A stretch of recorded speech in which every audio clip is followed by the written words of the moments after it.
തളപതി വിജയ് ജനുവരി 12-ാം തീയതി, അതായത് ഇന്ന് വിജയെ സംബന്ധിച്ചിടത്തോളം അതീവ നിർണായകമായ ദിവസം തന്നെയാണ്. കാരണങ്ങൾ പലതാണ്. ഇനി നമുക്ക് കാര്യത്തിലേക്ക് വരാം. ഒന്നാമത്തെ കാര്യം എന്ന് പറയുന്നത്, വിജയ് ഇന്ന് രാവിലെ തന്നെ CBIക്ക് മുന്നിൽ ഹാജരാകാൻ വേണ്ടിയിട്ട് എത്തിയിട്ടുണ്ട്. അവിടെ രാവിലെ 11 മണിയോടുകൂടി വിജയ് ഹാജരാകും. അവിടെ ചോദ്യം ചെയ്യലിന് വിധേയനാകും എന്നുള്ളതാണ് മനസ്സിലാക്കുന്നത്.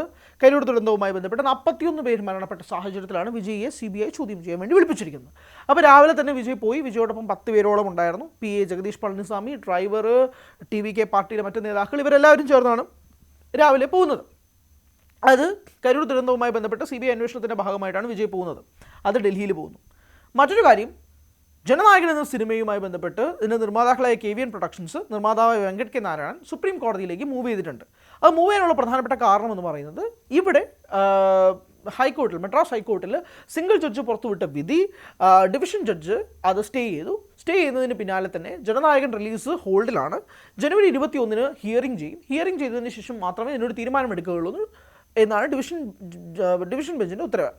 നിർമ്മാതാക്കളെ സംബന്ധിച്ചിടത്തോളം സിനിമയാണ്, 500 കോടി മുതൽ മുടക്കിലെടുത്ത സിനിമയാണ്. എത്ര നാളെന്ന് വെച്ച് ഇങ്ങനെ കാത്തിരിക്കും? സിനിമ അവിടെ വെച്ചിട്ട് സെൻസസ് സർട്ടിഫിക്കറ്റ് അവിടെയും വെച്ച് ഇങ്ങനെ താടിക്ക് കൈയും വെച്ചുകൊണ്ടാണ് നിർമ്മാതാക്കൾ ഇങ്ങനെ നിൽക്കുന്നത്. അതുകൊണ്ട് ഇതങ്ങനെ മുന്നോട്ട് കൊണ്ടുപോകാൻ KVN പ്രൊഡക്ഷൻസിന് പറ്റില്ല. KVN തന്നെ കുറച്ച് നാളുകൾക്ക് മുമ്പ്, 2 ദിവസങ്ങൾക്ക് മുമ്പ് ജനങ്ങൾക്ക് മുന്നിലേക്ക് വന്നിട്ട് ഒരു മാപ്പപേക്ഷയാണ് പറഞ്ഞത്. ഞങ്ങൾക്കൊന്നും ചെയ്യാൻ പറ്റില്ല, കോടതിയുടെ കയ്യിലിരിക്കുന്ന കേസാണ്, ഞങ്ങൾക്ക് പരിമിതികളുണ്ട്, അതുകൊണ്ട് ഞങ്ങളൊന്നും ചെയ്യരുത്, ഞങ്ങളെ പ്രാകരുത് എന്നൊക്കെ പറഞ്ഞിട്ട് നിർമ്മാതാക്കൾ ഒരു വശത്ത് വന്നിട്ടുണ്ട്. നിർമ്മാതാക്കളെ ഒന്നും ചെയ്യാൻ പറ്റത്തില്ല, കാരണം ഫാൻസിന് അറിയാം നിർമ്മാതാവ് ആകപ്പെട്ടിരിക്കുകയാണ്. ഇത് കോടതി നിൽക്കുന്ന കേസാണ്, നിർമ്മാതാവിന് ഒന്നും ചെയ്യാൻ പറ്റത്തില്ല. അല്ലെങ്കിൽ 9-ാം തീയതി റിലീസിനെത്തേണ്ട സിനിമയായിരുന്നു ജനനായകൻ. വിജയുടെ പടം ഇതുവരെ റിലീസ് ഡേറ്റ് മാറ്റി വെച്ചിട്ടില്ല എന്നുള്ളത് മറ്റൊരു കാര്യം. അപ്പോൾ അവസാന സിനിമയ്ക്കാണ് ഇങ്ങനൊരു ഗതികേടും കൂടെ വരുന്നത് എന്നതും കൂടി ഓർക്കുക. ഇനി വേറൊരു കാര്യം കൂടെ പറയാം. വിജയ് ആദ്യമായിട്ടാണ് ഒരു അന്വേഷണ സംഘത്തിന് മുന്നിലേക്ക് എത്തുന്നത് എന്നുള്ളതും കൂടി എടുത്തു പറയണം. അത് ഇന്നാണ് സംഭവിച്ചത്, ജനുവരി 12-ാം തീയതി. ഇനി അതവിടെ നിൽക്കട്ടെ.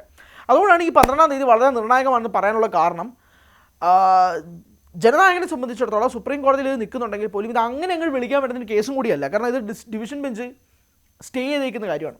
അപ്പോൾ ഇനി സുപ്രീം കോടതിയിലേക്ക് നീങ്ങുന്ന നിർമ്മാതാക്കളുടെ മുന്നിലേക്ക് നിർമ്മാതാക്കൾ വയ്ക്കുന്നത് 3 ആവശ്യങ്ങളാണ്. ഇനി അതിലേക്ക് നമുക്ക് ഡീറ്റെയിൽ ആയിട്ട് പോകാം. 3 ആവശ്യങ്ങൾ എന്തൊക്കെയാണ് നിർമ്മാതാക്കൾ സുപ്രീം കോടതിയുടെ മുന്നിൽ വയ്ക്കുന്നത്? പോയിന്റ് നമ്പർ 1 ആൻഡ് ആദ്യത്തെ ഏറ്റവും പ്രധാനപ്പെട്ട ആവശ്യം എന്ന് പറയുന്നത്, സിംഗിൾ ജഡ്ജ് മദ്രാസ് ഹൈക്കോടതിയിലെ സിംഗിൾ ജഡ്ജായ PT ആശ ഞങ്ങൾക്ക് റിലീസ് ചെയ്യാനുള്ള ഒരു അനുമതി തന്നിരുന്നു. ആ ഓർഡർ പാസ്സാക്കി വിടണം എന്നതായിരിക്കും സുപ്രീം കോടതിയോട് നിർമ്മാതാക്കൾ ആവശ്യപ്പെടുന്ന ഒരു കാര്യം. പോയിന്റ് നമ്പർ 2, ഈ സിനിമ 500 കോടിയോളം രൂപ മുടക്കി എടുത്ത സിനിമയാണ്. ഇതിൻ്റെ ഡേറ്റുകളൊക്കെ തന്നെ ഞങ്ങൾ നേരത്തെ അനൗൺസ് ചെയ്തതാണ്.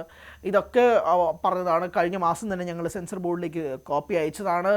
വാക്കാൽ UA സർട്ടിഫിക്കറ്റ് തരാമെന്ന് പറഞ്ഞാണ്. അപ്പോൾ ഇതൊക്കെയാണ് സുപ്രീം കോടതിയിലേക്ക് പ്രൊഡക്ഷൻ കമ്പനി വയ്ക്കുന്ന രണ്ടാമത്തെ വാദം. ആൻഡ് പോയിന്റ് നമ്പർ 3, ഏറ്റവും പ്രധാനപ്പെട്ടതും ഈ കൂട്ടത്തിലെ ഏറ്റവും നിർണായകമായ ഒരു പോയിന്റ് എന്ന് പറയുന്നത്, ഡിവിഷൻ ബെഞ്ച് 21-ാം തീയതി വരെ ഇത് തള്ളി വെച്ചേക്കുകയാണ്. 21-ാം തീയതി ഹിയർ ചെയ്യുള്ളൂ എന്ന് പറഞ്ഞിരിക്കുകയാണ്. അപ്പോൾ സുപ്രീം കോടതി ആ ജഡ്ജ്മെൻറ്റ് ഒന്ന് മാറ്റണം, ആ സ്റ്റേ ഒന്ന് മാറ്റി തന്നിട്ട് ഞങ്ങളുടെ പടം റിലീസ് ചെയ്യാൻ അനുവദിക്കണം. എന്നിട്ട് സുപ്രീം കോടതിക്ക് ഡയറക്റ്റ് ഈ കേസ് ഏറ്റെടുത്തുകൊണ്ട് ഞങ്ങൾ കേസ് വാദിക്കാം. സുപ്രീം കോടതിയിൽ തന്നെ ഞങ്ങൾ ഒന്ന് കേസ് വാദിക്കാം, പക്ഷേ ആ സ്റ്റേ ഒന്ന് മാറ്റി തരണം. ഡിവിഷൻ ബെഞ്ച് വെച്ചേക്കുന്ന സ്റ്റേ മാറ്റി തരണം എന്നുള്ളതാണ് 3-ാമത്തെ ആവശ്യം. അപ്പോൾ ഈ 3 ആവശ്യങ്ങൾ സുപ്രീം കോടതിയിലേക്ക് മുന്നിലേക്ക് പ്രൊഡക്ഷൻ കമ്പനി കൊടുത്തിട്ടുണ്ട്. ഇനി സുപ്രീം കോടതി എന്ത് പറയുമെന്നുള്ളത് കേൾക്കാം. 3 കാര്യങ്ങളിൽ ഒന്നായിരിക്കാം സുപ്രീം കോടതിയും തിരിച്ചു പറയാനുള്ള ഒരു സാധ്യത എന്ന് പറയുന്നത്. പോയിന്റ് നമ്പർ 1, സുപ്രീം കോടതി പറയുകയാണെങ്കിൽ ഇത് ഡിവിഷൻ ബെഞ്ചിൽ തന്നെയാണല്ലോ ഇരിക്കുന്നത്, അത് അവിടെ ഇരിക്കട്ടെ. 21-ാം തീയതിയൊക്കെ ഹിയർ ചെയ്തിട്ട് ഡിവിഷൻ ബെഞ്ച് തന്നെ ഉത്തരവ് പറയട്ടെ, അതുകൊണ്ട് ഡിവിഷൻ ബെഞ്ചിലേക്ക് തന്നെ പാസ് ചെയ്യുന്നു എന്നുള്ളത് സുപ്രീം കോടതിക്ക് പറയാം. അതാണ് പോയിന്റ് നമ്പർ 1. പോയിന്റ് നമ്പർ 2, ഈ ഡിവിഷൻ ബെഞ്ച് എന്തുകൊണ്ടാണ് പ്രൊഡക്ഷൻ കമ്പനിക്ക് ഏറ്റവും കൂടുതൽ തിരിച്ചടി കൊടുത്തതെന്ന് അറിയാമോ? ഈ പ്രൊഡക്ഷൻ കമ്പനിയുടെ ഭാഗത്തു നിന്നുള്ള പ്രഷറിംഗ് ആണ്. ഞങ്ങൾ 9-ാം തീയതി റിലീസ് ചെയ്യാൻ പറഞ്ഞു, ഞങ്ങൾ 9-ാം തീയതി പോസ്റ്റർ 9-ാം തീയതി, ഹോർഡിംഗ് 9-ാം തീയതി. അപ്പോൾ ഡിവിഷൻ ബെഞ്ച് ചോദിച്ചത്, ഞങ്ങൾ പറഞ്ഞു നിങ്ങളുടെ 9-ാം തീയതി റിലീസ് ചെയ്യാൻ പറഞ്ഞില്ലല്ലോ. നിങ്ങൾ തന്നെ ഒരു ഡേറ്റ് വെച്ചിട്ട് സർട്ടിഫിക്കറ്റ് പോലും കിട്ടുന്നതിന് മുമ്പ് നിങ്ങൾ റിലീസ് ചെയ്തിട്ട് പ്ലാൻ ചെയ്തിട്ട് നിങ്ങൾ റിലീസ് ചെയ്തു എന്നുള്ളതാണ് ഡിവിഷൻ ബെഞ്ച് നിർമ്മാതാക്കളോട് ചോദിച്ച ചോദ്യം. ഇനി തമിഴ് സിനിമയിൽ മാത്രമല്ല, പ്രധാനപ്പെട്ട പല ബിഗ് ബഡ്ജറ്റ് സിനിമകൾക്കും അവർ ഷൂട്ടിംഗ് പോലും തുടങ്ങുന്നതിന് മുമ്പ് റിലീസ് ഡേറ്റ് അനൗൺസ് ചെയ്യുന്നത് ഇപ്പോൾ സർവ്വസാധാരണമാണ് വിഷയം. പക്ഷേ കോടതിയിൽ ജഡ്ജിക്ക് അതറിയേണ്ട ആവശ്യമില്ല. അവർ കാര്യമായ ലീഗൽ പ്രൊസീജിയേഴ്സ് വെച്ചാണ് അവർ സംസാരിക്കുന്നത്. ഇവിടെ നമുക്ക് റിലീസ് ഡേറ്റ് പോലും പ്രഖ്യാപിച്ചിരിക്കുന്ന മെഗാ ബിഗ് ബഡ്ജറ്റ് സിനിമകൾ അറിയാം, അതിൻ്റെ ഒന്നും ഷൂട്ടിംഗ് പോലും കഴിഞ്ഞിട്ടില്ല. അതൊക്കെ സിനിമ ഇൻഡസ്ട്രി നടക്കുന്ന കാര്യമാണ്, അത് കോടതിക്ക് അറിയേണ്ട ആവശ്യമില്ല. അതുകൊണ്ട് കോടതി അത് തന്നെയാണ് പ്രൊഡ്യൂസേഴ്സിനോടും തിരിച്ച് ചോദിക്കാനുള്ള കാര്യം, സുപ്രീം കോടതി ചോദിക്കാനുള്ള കാര്യം. ഇനി 3, നിർമ്മാതാക്കൾ പറയുന്ന ആവശ്യപ്രകാരം ഓക്കെ നിങ്ങൾ റിലീസ് ചെയ്യാം എന്ന് സുപ്രീം കോടതി വിധിക്കുന്നു. അതുമായിട്ട് CBFC വേഴ്സസ് വിജയ് അല്ലെങ്കിൽ CBFC വേഴ്സസ് ജനനായകൻ എന്നൊരു കേസ് സുപ്രീം കോടതി തന്നെ ഏറ്റെടുത്ത് നടത്താനുള്ള സാധ്യതയുണ്ട്. പക്ഷേ അത് വളരെ വിരളമാണ്. കാരണം ഇതുപോലുള്ള കേസ് സിനിമയുമായി ബന്ധപ്പെട്ട് അതിൻ്റെ സർട്ടിഫിക്കേഷനുമായിട്ട് ബന്ധപ്പെട്ട് സുപ്രീം കോടതി നേരിട്ട് അങ്ങനെ ഇടപെട്ട് വരാനുള്ള സാധ്യത വളരെ വിരളമാണ്. ഈ 3 സാധ്യതകളാണ് സുപ്രീം കോടതി തിരിച്ചു വെക്കാറുള്ളത്. അപ്പോൾ ഇങ്ങനൊരു വളരെ നിർണായകമായ ദിവസം കൂടിയായിട്ടാണ് ഇന്ന് കടന്നു പോകുന്നതെന്ന് പറയുമ്പോഴാണ് അവിടെ ഒരു ഭാഗത്ത് CBI, വേറൊരു ഭാഗത്ത് സുപ്രീം കോടതി, ഇതിൻ്റെ ഒത്ത നടുക്ക് വിജയ്. ഇനി CBI അന്വേഷണവുമായി ബന്ധപ്പെട്ട് വിജയെ ചോദ്യം ചെയ്യാനായിട്ട് 2 ദിവസം മിനിമം ഏറ്റെടുക്കാം. കാരണം ഇന്ന് നാളെ ഇനി പൊങ്കലാണ്. അതുകൊണ്ട് വിജയ്ക്ക് നാളേക്ക് ശേഷം വൈകുന്നേരത്തിന് മുന്നേ ആയിട്ട് തിരിച്ച് പോകണം എന്നൊരു റിക്വസ്റ്റ് വിജയ് CBI ഓഫീസേഴ്സിന് മുന്നിൽ വെച്ചിട്ടുണ്ട്. അപ്പോൾ അതുകൊണ്ട് തന്നെ ഇന്നും നാളെയുമായിട്ട് ചോദ്യം ചെയ്യൽ കണ്ടിന്യൂ ചെയ്യാനുള്ള സാധ്യതയുണ്ടെന്നാണ് വിലയിരുത്തപ്പെടുന്നത്. അതുകൊണ്ടാണ് ചാർട്ടേഡ് ആയിട്ടുള്ളൊരു ഫ്ലൈറ്റിൽ രാവിലെ 7 മണിക്കോളം വിജയ് എയർപോർട്ടിലേക്ക് എത്തിയിരുന്നു. മാധ്യമങ്ങളുണ്ടായിരുന്നു, ആരാധകരുണ്ടായിരുന്നു, ഭയങ്കരമായിട്ട് ആരാധകരൊക്കെ ഉണ്ടായിരുന്നു.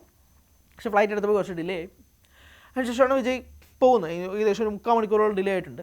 വിജയ് പോകുന്നു, 11 മണിക്ക് അവിടെ എത്തുന്നു, അവിടെ ചോദ്യം ചെയ്യൽ ഹാജരാകുന്നു, കാര്യങ്ങളൊക്കെ ഉണ്ട്. അപ്പോൾ ഇതാണ് നിലവിലത്തെ സാഹചര്യം. അത് ഒരു പക്ഷേ ഇന്നത്തെ ദിവസം നിങ്ങൾ എഴുതി വെച്ചോളൂ, വിജയ് എന്ന നടനെക്കാളും വിജയ് എന്ന രാഷ്ട്രീയ നേതാവിനേക്കാളും ഇതിലെല്ലാത്തിനും കൂടുതലുപരി ഇതെല്ലാം ഒളിഞ്ഞിരിക്കുന്ന വിജയ് എന്ന മനുഷ്യൻ ഏറ്റവും നിർണായകമായ ഒരു ദിവസം കൂടിയാണിന്ന്. കാരണം ആദ്യമായിട്ടാണ് വിജയ് ഒരു ഒഫീഷ്യൽസിന് മുന്നിൽ ഹാജരാകുന്നത് എന്നുള്ളത് ഏറ്റവും നിർണായകമായ കാര്യം. 2 സുപ്രീം കോടതിയിലേക്ക് ഈ കേസ് നിൽക്കുന്നു. 3 തന്നെ ഫെയർവെൽ സിനിമ ഇപ്പോൾ it's at stake, it's not get released. ഇങ്ങനെ വെയിറ്റ് ചെയ്യാണ് ഒരു നായകൻ, ഇത്രയധികം കോടിക്കണക്കിന് ആരാധകരുള്ള ഒരു നായകൻ തൻ്റെ അവസാനത്തെ സിനിമ റിലീസ് ചെയ്യാൻ വേണ്ടിയിട്ട് ഇങ്ങനെ കാത്തിരിക്കുകയാണ്.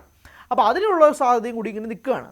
അപ്പോൾ പിന്നീട് നിങ്ങളൊന്ന് നോക്കേണ്ട കാര്യം, ഇപ്പോൾ സിംഗിൾ ജഡ്ജ് മദ്രാസ് ഹൈക്കോടതിയിൽ പറഞ്ഞ ആ വിധി വന്ന നിമിഷങ്ങൾക്കുള്ളിലാണ് CBFC അത് കൗണ്ടർ ചെയ്യുന്നത്, ആ ഡിവിഷൻ ബെഞ്ചിലേക്ക് ഫോർവേഡ് ചെയ്യുന്നത്. അപ്പോൾ CBFC are very strong in the stand. അവർ അതിൽ നിന്നും മാറാനേ ഉദ്ദേശിക്കുന്നില്ല. അപ്പോൾ അതുകൊണ്ട് സുപ്രീം കോടതിയിലേക്ക് പോകുമ്പോൾ പോലും CBFC അത് വളരെ നിർണായകമായിട്ട് കളിക്കാനുള്ള സാധ്യതയും കൂടിയുണ്ട്. എത്രമാത്രം റിലീസ് തള്ളി വയ്ക്കാൻ പറ്റുമോ അത്രമാത്രം തള്ളി വയ്ക്കാനാണ് CBFC ഇത് ഉദ്ദേശിക്കുന്നത്. കാരണം തമിഴ്നാട്ടിൽ ഇലക്ഷൻ വരാൻ പോവാണ്. ഇലക്ഷൻ വന്നു കഴിഞ്ഞാൽ പിന്നെ ഈ സിനിമ കൊണ്ടൊരു കാര്യമില്ല. കാരണം ഇലക്ഷൻ അനൗൺസ്മെൻറ്റ് വന്നു കഴിഞ്ഞാൽ പിന്നെ ഈ സിനിമ അവിടെ ഇരിക്കും. സിനിമയ്ക്ക് പിന്നെ റിലീസ് ചെയ്യാൻ പറ്റത്തില്ല. പിന്നെ സിനിമ റിലീസ് ചെയ്യണമെങ്കിൽ ഈ ഇലക്ഷനൊക്കെ കഴിയണം. വിജയ്ക്ക് പോലും ഈ സിനിമ ഇലക്ഷന് ശേഷം റിലീസ് ചെയ്യേണ്ട ആവശ്യമില്ല. വിജയ് ഈ സിനിമ ഇപ്പോൾ വരുന്നതിന് പോലും നിർണായകമായ കാര്യം ഇലക്ഷനൊക്കെ മുന്നേ ഈ സിനിമ റിലീസ് ചെയ്യുക, പക്ക പാക്റ്റാക്കി വെക്കുക എന്നുള്ളതാണ്. ഇലക്ഷന് ശേഷം വിജയ്ക്ക് പോലും ഈ സിനിമ റിലീസ് ചെയ്യേണ്ട, അത് ഏവർക്കും അറിയുന്ന കാര്യമാണ്. അപ്പോൾ അതിലേക്കൊന്നും പോകാതെ തന്നെ ഈ മാസത്തിനുള്ളിൽ തന്നെ റിലീസ് ചെയ്യാനാണ് ഉദ്ദേശം, അല്ലെങ്കിൽ ഫെബ്രുവരി.